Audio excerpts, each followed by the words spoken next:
1051. It's Power 1051. It's the Breakfast Club. Good morning. And I think he's a official member of the morning show by now. Yeah, he's an official member of the Breakfast Club. You've been here enough. I told y'all, look, Atlantic been having me, it's not special when I come in no more. What?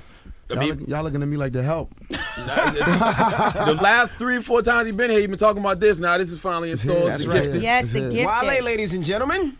I feel great about that joint, man. Well, I've been waiting to hear it. I don't like listening to leaks. I like the way until the album comes out. I seen that you said that, and me as a writer, like I appreciate that so much more because this album I wrote it's in actual chronological order. Like if you hear it, there's certain niggas that listen to shit on their headphones and just be closing their eyes and they go to that place. Mm-hmm. That's what it's for. Like if you close your eyes and you listen to it, you're gonna feel a part of the story. There's like a lot of intricacies and weaving in and out of songs that I did for the listeners like that. And I also believe that everything happens for a reason. So like when you pick a release date, that's the time you're supposed to take in that music. Right. You know what I'm saying? Like I feel like timing has a lot to play. Yeah. But no, I enjoy going to your listening session and hearing you introduce each song and explain, your thinking behind it. I wish I could do that for every person in the world. I know. I think that actually has a huge impact. So when I listen to it, I go back to thinking about your listening session and what you had to say about each song. And your own reaction to it, I put it all out on this album. Like, I'm super proud of it. You know what I'm saying? Mm-hmm. It's like almost when I do interviews about it, almost like I don't even know what to say no more because it's like I gave it all I had on this show. But you have done some incredible things. I saw you and Seinfeld. Actually, I saw the vlog with you and Seinfeld working in the studio together. I was amazed by that because in my head, Seinfeld would be, first of all, just that Seinfeld, he just seems so untouchable. He's a man. He rode a bike to the joint. How did you get Seinfeld? And anyway? secondly, I look at it like I would imagine him being like, no cameras, I can't do this, It's different though, because I met him when I was a kid, for real. When I did the first mixtape. The mixtape About Nothing? The first mixtape About Nothing, when I had just signed with Interscope. And he was performing in Baltimore. And my manager at the time, Daniel Wiseman, he, dudes like Daniel Wiseman can get stuff. You be wondering like, how the hell did you pull this off? You know what I'm saying?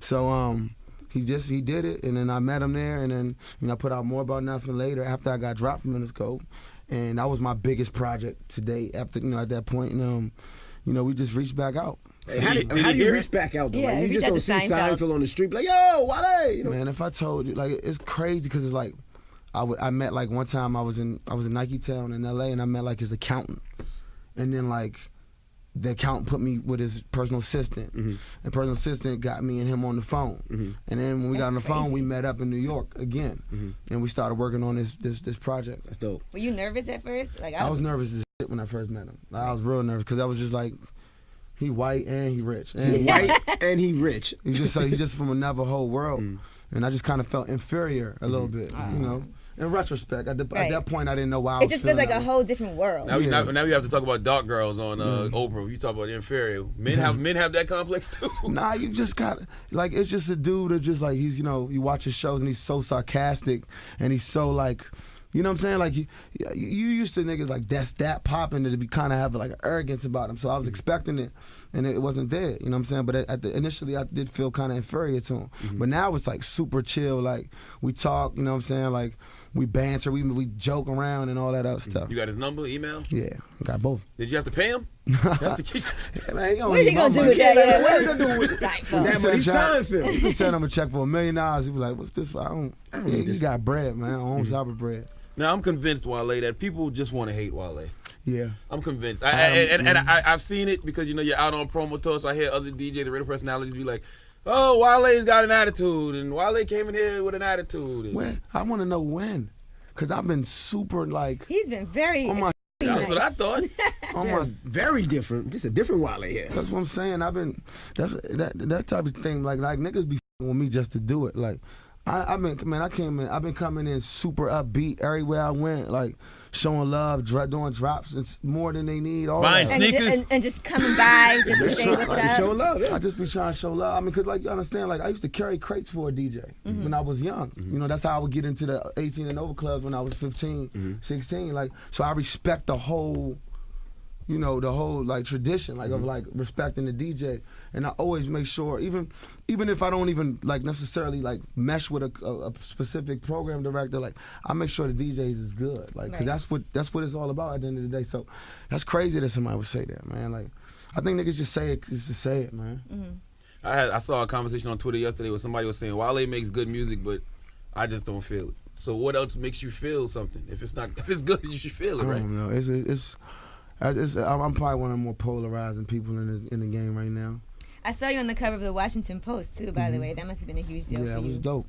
That's one of the first things that resonated with two African parents is the Washington Post, because you know they live in Bava, the Washington Post for the past 20 some odd years. I think you're in a great lane, in a great space. The music that you're making is going way past than I think anybody ever expected. I mean, when I'm hearing it on crossover stations and my daughter's my test. The ear, right? Yeah, she's my test. Right? So when she hears a song and she knows who's on it and who it is, I'm like, oh, it's out of here. Yeah, you know what I mean? So I also see you on Vine. It seems like you're having more fun. I see you posting pictures of you playing football. Do you know what? That's been like kind of like my I don't want to say like therapy, like I'm psycho and them, but like, you know, you be on a tour bus all day and you doing promo. Like my whole rollout, I wanted to do it old school. I wanted to go to the community centers. I wanted to go to the stations and do it like real old school. So sometimes I'd be asleep, 4 hours of sleep, and I gotta go put the smile on. Right. So we'll just throw the football around for like 15 minutes and like the blood get running, and then I come in and join with a better attitude and shit. And it's like I don't never try to purposely have a bad attitude, but you be running plays though, Wale. Like you swear you RG3. Running plays. It can't be the week of your release and you not have some drama. I know. You know they unearthed a bunch of old tweets on Twitter, and it was all these artists. Everybody had something to say about how terrible Wale is as an artist. Like who? Machine Gun Kelly, Danny Brown, Freddie Gibbs, Tyler the Creator. Like when you see these people now, do you shake their hand or do you be like, You know how many records I sold compared to them? And that's not even, I'm not trying to be a jerk or nothing, but like that's where I get my peace in that.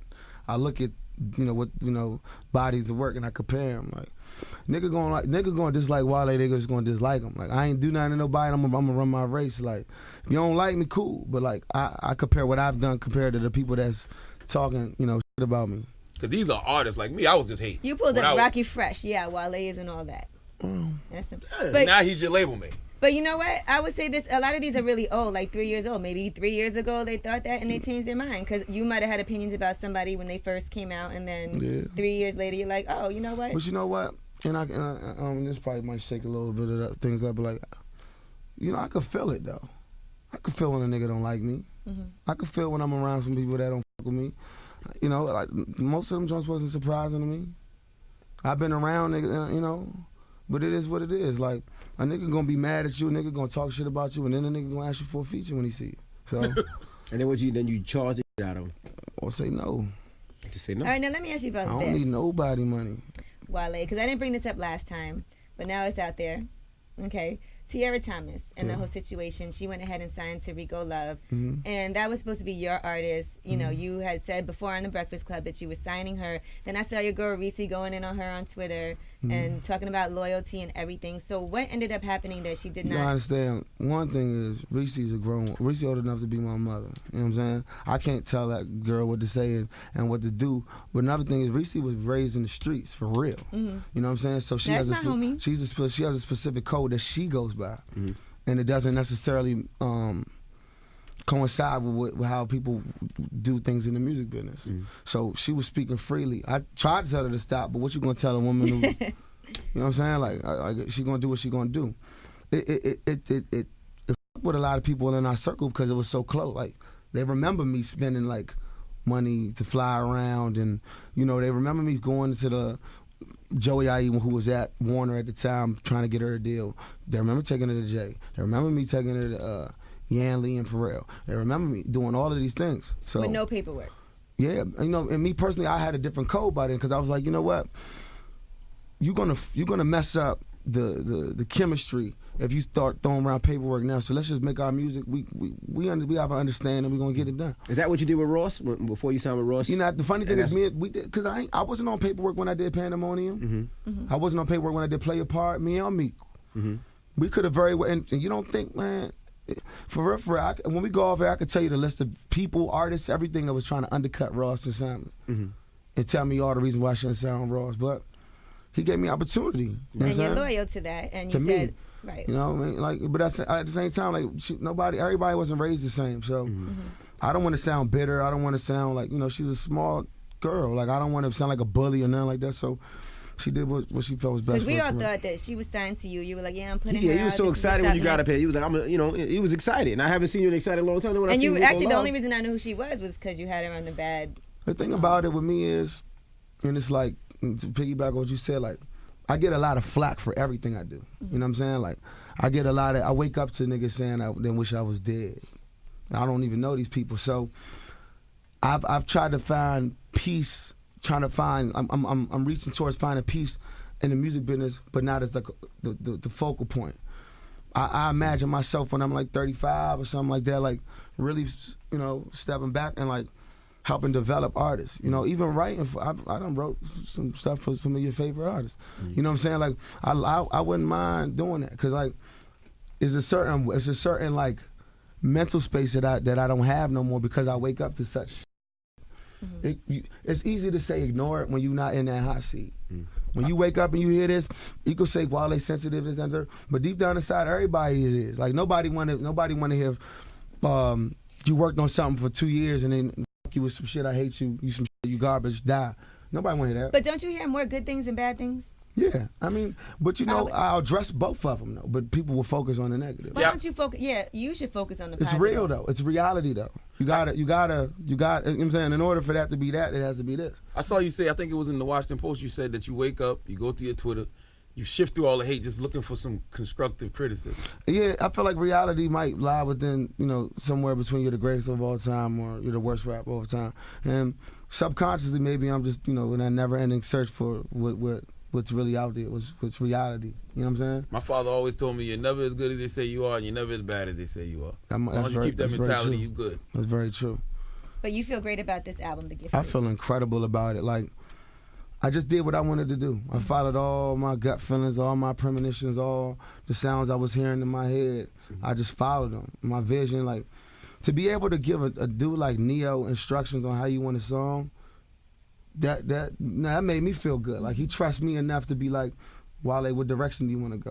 You know what I'm saying? So I had a lot of fun making this album, Right. And all you got to do is don't pay Tiara Thomas. Just make sure she don't get her royalties and He publishing took from her bad. up and put Rihanna on. I like that. we new just version. it was a remix. It was a remix, yeah. But That came out real fast. Came out What's super that duper happen? fast. Nah, man, because Tiara's still on the album. She's on track 16, right? 17? Yeah, 16 last joint. Yeah. Now you performed the other night in the city. Mm-hmm. Jay-Z came through.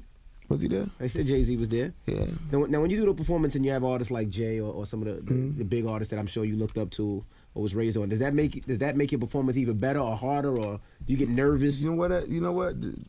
The thing that really makes my shows better is the girls, though. If I know in my mind there's like 4 like bad chicks that I specifically know, in my mind I'm thinking about them when I'm performing. Like when you outside hooping, like, and there's girls at the court, you extra got more handles than you normally got and all that. So that's how I treat my shows and shit. You know that feeling? You be having the extra, like, some more bunnies, everything. You just a little bit better than normally when the girls come out. So are you mad that I'm not mad, but are you happy that you missed the rush of last week? It would have been fun to be in that, because I think I got the best album of the summer. I like this, though. I like this day for you. Your lane is clear. It's exciting. Yeah.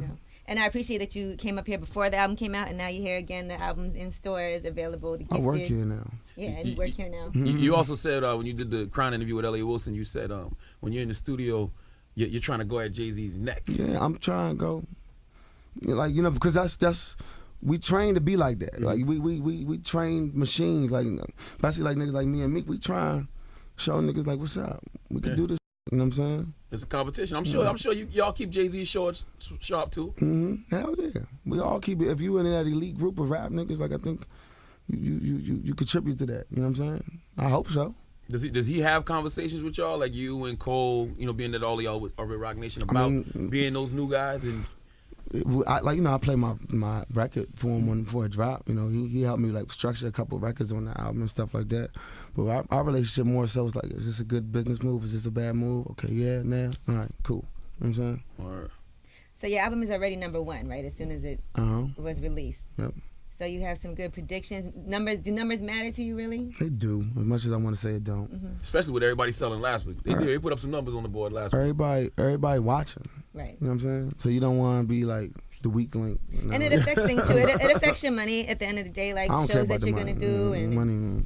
you don't care about that. No, not at all. Yo, Wale get booked, yo. He gets booked everywhere. Wale, you know what? I would And say he this. gets- he gets some bread. Wale has never really cared about money, but that's what makes money come more to you because it's not something that you're the most focused on. It's more about It's like your point work. system to me. Like it's like money earning and Forbes and all that is just like points. Like how good, because it ain't about the skill. Like if skill was, you know, for like directly your money, like Joel Ortiz and them niggas be million. You know what I'm saying? Gazillionaires. You know what I'm saying? So how well can you hustle this rap shit? Like how well can you hustle? So where do you find that medium of being excellent at your craft and also making the money? I.e. a Hove. I honestly ain't thinking about the money at all, right? At all. Like, as long as I know when I go, if I can go, hey, yo, Mr. Accountant, can I go buy this white Maybach? Oh, I'm good. Cool. I don't even really care right now. It'll change.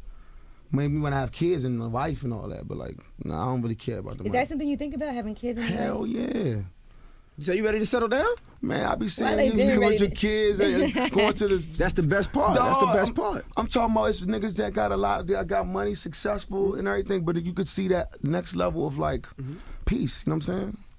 I want that. I think everybody want that. But soon or in the future? Soon. So what's the bigger thrill for you? Being able to call your accountant and get that white Maybach, or somebody coming to you and being like, yo, The Gifted was a classic? B. I can see that. But they gotta mean it though. They can't just be saying that for a retweet. For a picture. Yeah, For a for- retweet. But it seems like you're probably too busy to date right now. I think we gotta apply different rules in dating now. Like if a girl gonna try to get with me, she gotta understand like I move around a lot. Can you move around a lot? Do you have frequent flyer miles? Can you get on this bird?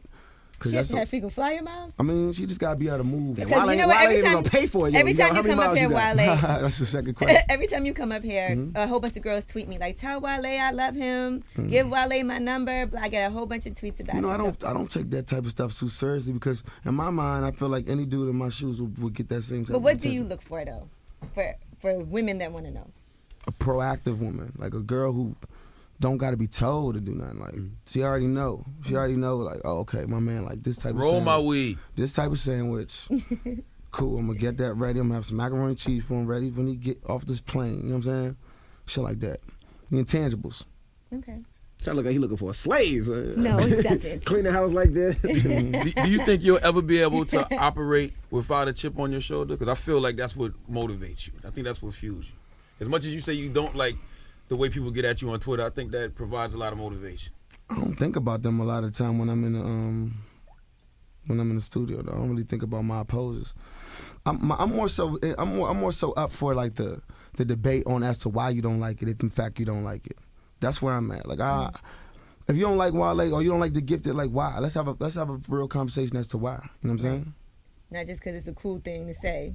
I want to fit in with my online friends. Now, you didn't make the hottest MCs list last year. This year, do you feel like if you don't make it this year, enough's enough now? I won't know until that moment happens. Until they snub me again, I won't know. The Grammy nomination was fun though. That's more, yeah. I'd rather have That was a good stab. Good shot. You know? I work for MTV, so I love the MTV awards and all that good stuff like that. They No, don't it's even cool. know. And They don't even But I don't invite- agree with the list Hold either. on, Wale doesn't have that big of a chip. He did have Sway host his listening session, so he ain't that mad about it. Sway don't never invite us to be on that board. Ever. They got mad at me one year for talking bad about the list. You're not allowed to say nothing bad about MTV at MTV. Don't lose your job over it, man. Hey, I'm cool. It ain't worth it. Oh, Cool. It ain't worth it. Do good by them white folks. Absolutely. I am not going to let you niggas ruin the playing God and the white man God for me. Oh, man. well, Wale, congratulations That's so right. much. Gifted. Fantastic album. I really, I'm on it on repeat. Ever since I heard it, I was excited for the Thank you Clappers so video much. to come out because Yeah. when we were at the listening, that was my favorite song while we were there. Oh, I appreciate it, man. Hopefully the DJs break that in New York. DC got a jump start because they already knew the hook for 20 years ago. Right. But let's just get. I want to get it popping this whole summer. I just feel like I made a well-rounded project, man, and it's It's all on cohesive. Atlantic now, brother. It's on the fans too. Yeah. It's on the fans. You've been putting a lot of work though. Personally, like to see you go and by yourself, hand to hand, contacting everybody directly, personally. I think that's great. A lot of artists don't do that. Absolutely. I appreciate y'all noticing. All right. Well, Wale the Gifted is in stores right now. We appreciate New you York, stopping New through York. again. Look how we done came up though. We got the Wale the Gifted on the screen. Look at God. Look how we done came up. Yeah, stupid. It's the Breakfast Club. It's Power 105.1 Wale. Yeah. Real people, real celebrities, real talk. Join the Breakfast Club. Blast off in your ear. Weekday morning 6 to 10. Only on Power 105.1.